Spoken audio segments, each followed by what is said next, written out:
Hello friends, অন্তিম পালির ছাদ বাগানে আপনাদের সবাইকে স্বাগত। আর এলাম এই যে অনেক সকাল সকাল, আর ভোরবেলায় কিন্তু এক পশলা বৃষ্টি হয়ে গেছে।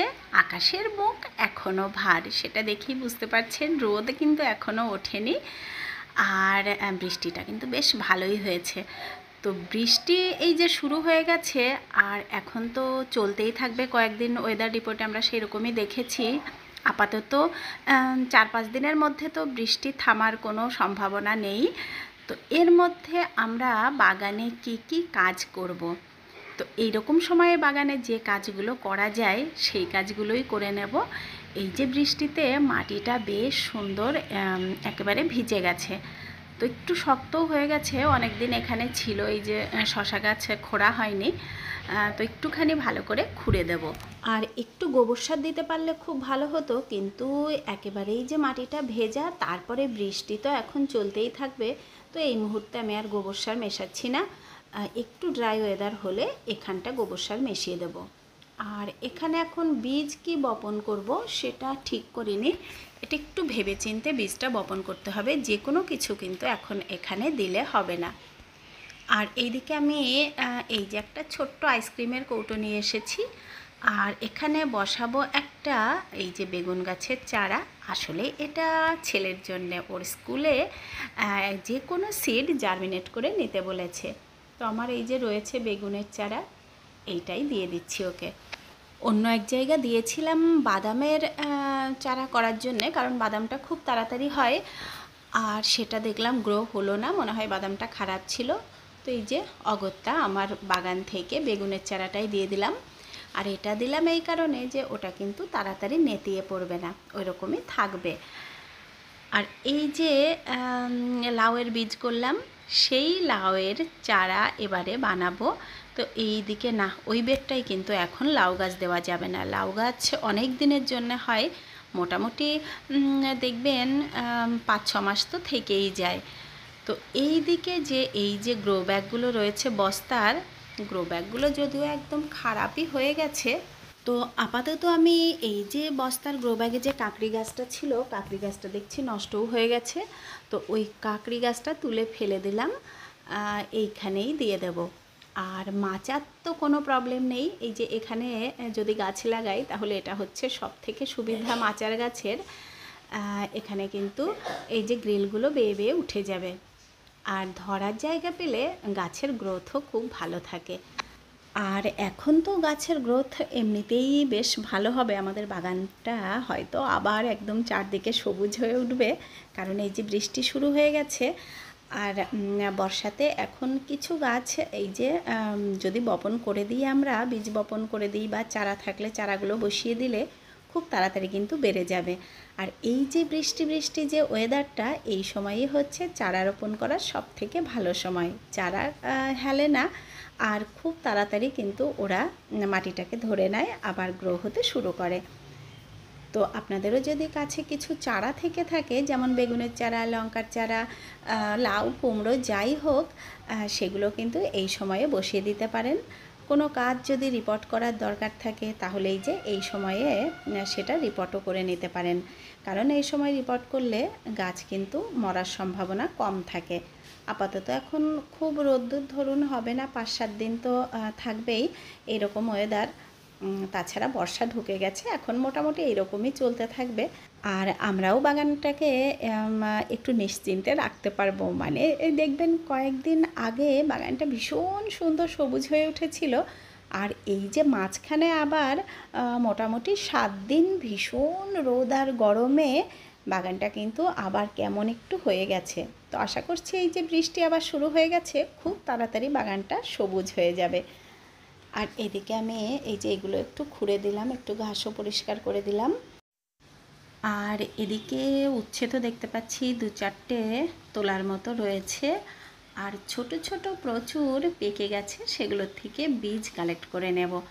আর এই যে উচ্ছের বীজ আর আলাদা করে পাকাতে দরকার হয় না, দেখবেন মাঝে মাঝেই গাছে উচ্ছে এমনিই পেকে যায়, আর ওই বীজগুলো রেখে দিলেই আশা করছি ওখান থেকেই খুব ভালো গাছ আবার হবে। এই যে আজকে আমার অনেকগুলোই পেকে গেছে, আর এই যে ছোট্ট ছোট্ট উচ্ছের মধ্যে কিন্তু একটা করে বীজই মাত্র থাকে, কারণ এর আগেও কয়েকদিন তুলেছি, ওই একটা করেই বীজ থাকে। আর এদিকে দেখুন বেশ কিছু কুমড়ো দেখছি পড়েছে, কিন্তু পড়লে কি হবে, এরা বাড়বে বলে আমার মনে হচ্ছে না, কারণ এরকম অনেক কুমড়োই পড়ছে, আমাদেরকে যে লোভ দেখাচ্ছে, আবার দেখছি এই যে মাছিতে এসে ছিদ্র করে দিচ্ছে আর নষ্ট হয়ে যাচ্ছে। তো আজকে কিন্তু আমি যে অনেক সকাল সকালই এসেছি, দেখুন ফুলগুলো এখনও ফোটেইনি। আর চারদিকে এত যে ঘাস পরিষ্কার করছি, তবুও ঘাস যেন আর শেষ হয় নাই। দেখুন আবার কত ঘাস হয়ে গেছে এখানে। আর এখানে বসিয়েছিলাম আমি আদা, হ্যাঁ ওই যে আদা গাছটা রয়েছে। আর এইদিকে এই যে যে চাইনিজ গাঁদার আমি চারাগুলো করেছিলাম, চারাগুলো লম্বা হয়ে যাচ্ছে, তো ওদের একটু মাথাটা কেটে দিলাম, এখানেই একটু বুশ হয়ে যাবে, তারপর আবার সেখান থেকে কাটিং করে করে পরবর্তীতে আবার চারা করা যাবে। এবারে চলুন আর একটু বীজ বপন করব। এই যে এই সময় থেকেই আমরা কিছু কিছু শীতের জন্যে বীজ বপন করে রাখতে পারি। যেমন এই যে বেগুনটা তো অনেক দিন থাকে আপনারা জানেন, আর বেগুন কিন্তু একেবারে যে বসানোর সাথে সাথে 1 মাসের মধ্যে ধরে যায় তা হয় না, বেগুনটা কিন্তু একটু সময় নেয়। তো আমরা এই যে এখন যে বীজগুলো এই যে চারা বসালাম, এই চারা বড় হতে হতে ধরুন উঠতেই চারাটা 15 দিন লেগে যাবে, মানে উঠে যতদিনে চারাগুলো বসানোর মতো হবে ততদিনে 15-20 দিন আরও ধরুন। তারপর বসানোর পরে সেই চারা থেকে বেগুন ধরতে আরও বেশ কিছুদিন লেগে যাবে। তো ততদিনে কিন্তু দেখবেন আমাদের শীতের বাগানের অল্প অল্প কাজ শুরু হয়ে গেছে।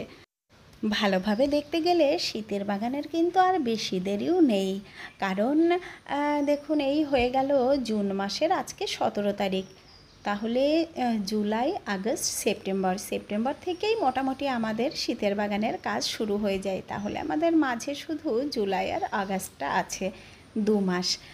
তো 2 মাস তো দেখবেন চোখের নিমেষে কোথা দিয়ে চলে যাবে, আবার শুরু হয়ে যাবে আমাদের শীতের বিভিন্ন রকমের ফুল সবজি, মনে করলেই কিন্তু দারুণ লাগে, কারণ শীতের বাগানটা তো সত্যি একেবারে মন ভরানো হয়।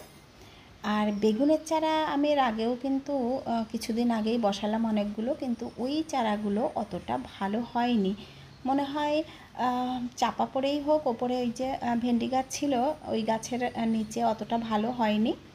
তো আবার সেজন্য আমি নতুন করে এই যে চারা বসালাম। আর দেখুন চারা বীজ যদি এই যে সাফিসিয়েন্ট থাকে তাহলে এত ভাবার দরকার নেই, দেখবেন চারাটা না উঠলেও আবার এই যে বসিয়ে দেওয়া যায়, কারণ প্রচুর পরিমাণে বীজ এই যে আমার কাছে রয়েছে।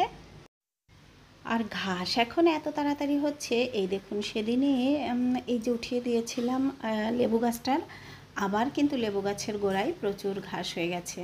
তো লেবু গাছে তো আমি এবারে যা সুন্দর রেজাল্ট পেয়েছি, বেশ যত্ন করে রাখছি, একটুকু ঘাস হতে আর দিচ্ছি না কারণ গত বছর যা অবস্থা হয়েছিল গাছটার, সেটা মনে করলেই এখন চলে আসছি তাড়াতাড়ি ওকে যত্ন করতে। আর এখানে দেখুন আমার এই যে নিম গাছটা কি সুন্দর হচ্ছে, আর নিম পাতা যদি একটু ভালো থাকে বাগানে তাহলে তো কতটা উপকারী জানেনই। আর এই দেখুন এই যে ঘাস যে আমি বড় হতে দিতে চাই না, ঠিক এই কারণে এই যে যখনই টানছি পুরো টবের মাটিটা উঠে চলে আসছে, একটু যেহেতু বড় হয়ে গেছে ঘাসগুলো, এই সময়ে এই যে গাছের গোড়া নড়ে অনেক সময় গাছের ক্ষতি হয়।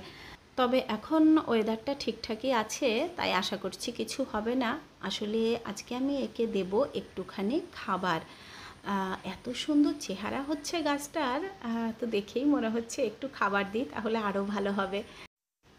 আর একটা ছোট্ট নিম গাছ যদি এরকম টবে করে আপনারাও করে রাখেন বাগানে একটা সাইডে, তাহলে ওখানে অনেক দিন ধরে কুচি নিম পাতাটা খাওয়া যায়। আর যারাই যে নিম বেগুন খেতে ভালোবাসেন তাদের তো কোনো প্রবলেমই হয় না, নিম পাতার জন্যে আর বাইরে যাওয়ার কোনো দরকারই নেই।